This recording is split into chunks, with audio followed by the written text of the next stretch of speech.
വയനാട് ദുരന്തം വീണ്ടും വലിയ ചർച്ചക്കിടയായിരിക്കുകയാണ്.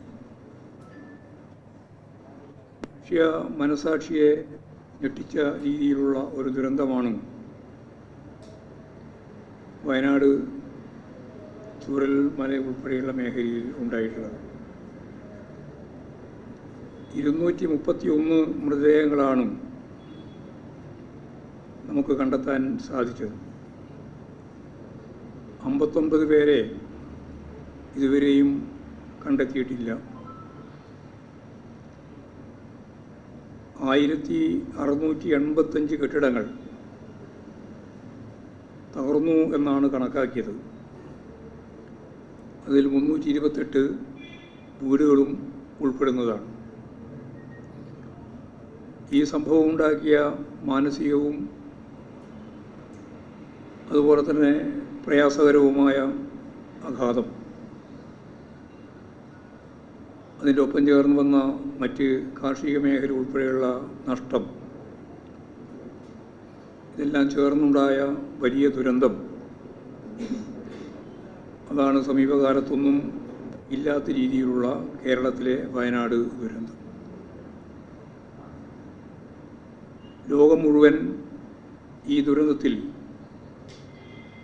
അക്ഷരാർത്ഥത്തിൽ നടുങ്ങിപ്പോയ സംഭവമായിരുന്നു അത്.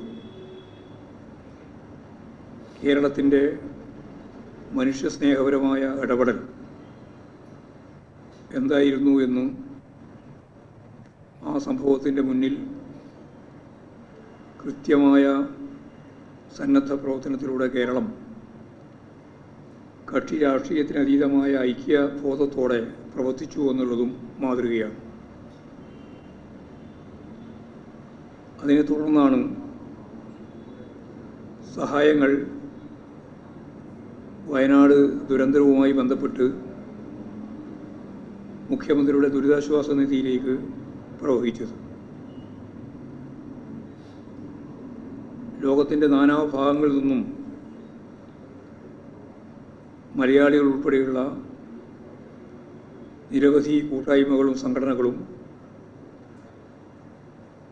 സഹായവുമായി എത്തുകയുണ്ടായി.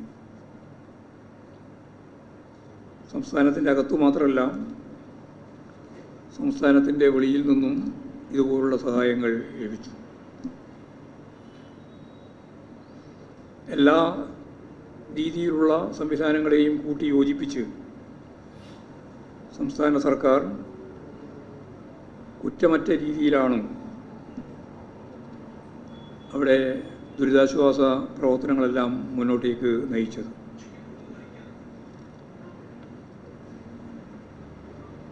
വയനാട് ദുരന്തം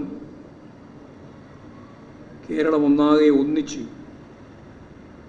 പ്രതിരോധിക്കുന്ന ഘട്ടത്തിലാണ്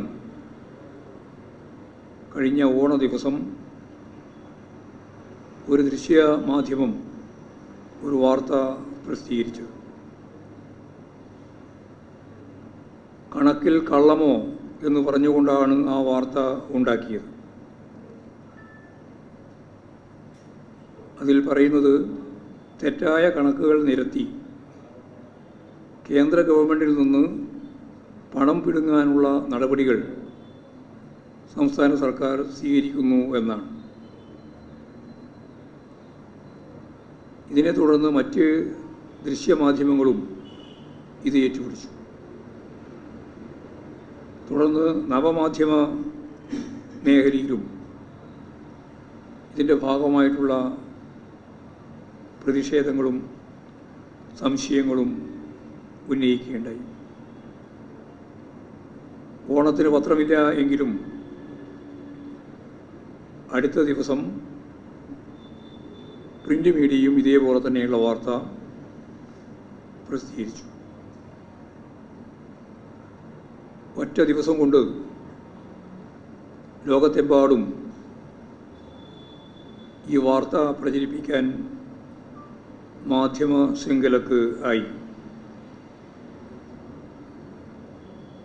വയനാട് ദുരന്തത്തിൻ്റെ പേരിൽ സംസ്ഥാന സർക്കാർ കള്ളക്കണക്ക് കൊടുത്തു എന്ന ആരോപണവുമായി പ്രതിപക്ഷം നേതാക്കൾ ഉൾപ്പെടെ രംഗത്തിറങ്ങി. സോഷ്യൽ മീഡിയയിലും വ്യാപകമായ രീതിയിലുള്ള കള്ളപ്രചാരവേല ഇതിൻ്റെ ഭാഗമായിട്ട് സംഘടിപ്പിക്കപ്പെട്ടു.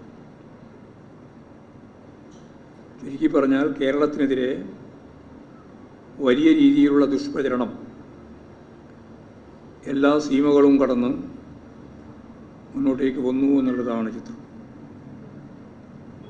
എന്താണ് യഥാർത്ഥ സംഭവം എന്ന് വിശദീകരിച്ച് സർക്കാർ വാർത്താക്കുറിപ്പ് ഇറക്കി. എന്നിട്ടും അവക്ക് ശരിയായ പ്രാധാന്യം നൽകി പ്രസിദ്ധീകരിക്കാതെ വ്യാജ വാർത്ത വീണ്ടും വീണ്ടും പ്രചരിപ്പിക്കാനാണ് പല മാധ്യമങ്ങളും ശ്രമിച്ചത്. എന്താണ് ഇതിൻ്റെ ഫലം എന്നുള്ളതാണ് നമ്മൾ ഗൗരവപൂർവ്വം ആലോചിക്കേണ്ടത്.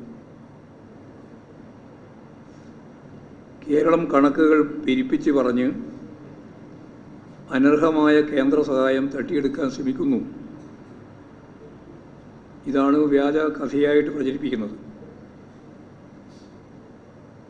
വലിയൊരു വിഭാഗം ജനങ്ങളുടെ മനസ്സിലേക്ക് എത്തിച്ചേർക്കുന്ന ഈ വാർത്ത കേരളീയരും ഇവിടുത്തെ സർക്കാരും ജനങ്ങളും യഥാർത്ഥത്തിൽ ലോകത്തിന് മുമ്പിൽ അവഹേളിക്കപ്പെടുന്നവരായിട്ട് മാറുക എന്നതാണ് ഇതിൻ്റെ ഉന്നം. ഇത് സാധാരണ നിലയിൽ മാധ്യമങ്ങളിൽ സംഭവിക്കുന്ന ഒരു കയ്യബദ്ധമല്ല. അങ്ങനെ നമ്മൾ സാധാരണ പറയാം, ഒരു കയ്യബദ്ധം. അതല്ല, ബോധപൂർവമായ മാധ്യമ അജണ്ടകളുടെ ഭാഗമായാണ് യഥാർത്ഥത്തിൽ ഈ വ്യാജ പ്രചാരവേല സംഘടിപ്പിച്ചത്. ഇത് ഏതെങ്കിലും ഒരു രാഷ്ട്രീയ പാർട്ടിക്കെതിരായിട്ടുള്ളതല്ല, മറിച്ച് കേരളത്തിലെ ദുരന്തമനുഭവിക്കുന്ന ജനതക്ക് ലഭിക്കേണ്ടുന്ന ആശ്വാസത്തെ ഇല്ലാതാക്കണം എന്ന ഉന്നം വെച്ചുകൊണ്ടാണ്. കേരളത്തിൻ്റെ പേര് ലോകം മുഴുവൻ മോശപ്പെടുത്തുന്നതിനും ഇത്തരത്തിലുള്ള പരാമർശങ്ങൾ ഇടയാക്കുമെന്ന് ഞാൻ പ്രത്യേകിച്ച് പറയേണ്ടതില്ല.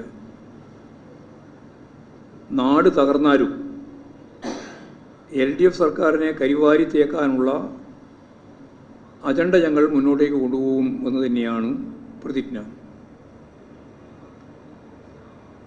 ദുരിതാശ്വാസ നിധിയിലേക്ക് കൈയച്ച് സംഭാവന നൽകുന്ന സാധാരണ ജനങ്ങളെ അതിൽ നിന്നും പിന്തിരിപ്പിക്കുക എന്ന ദുഷ്ടലക്ഷ്യം, അതാണ് ഇതിൻ്റെ പിന്നിലുള്ള വളരെ പ്രധാനപ്പെട്ട കാര്യം. അർഹമായ സഹായങ്ങൾ കേന്ദ്രത്തിൽ നിന്നും ലഭ്യമാകാതിരിക്കാനുള്ള ഇടപെടൽ കൂടിയാണ് ഇത്.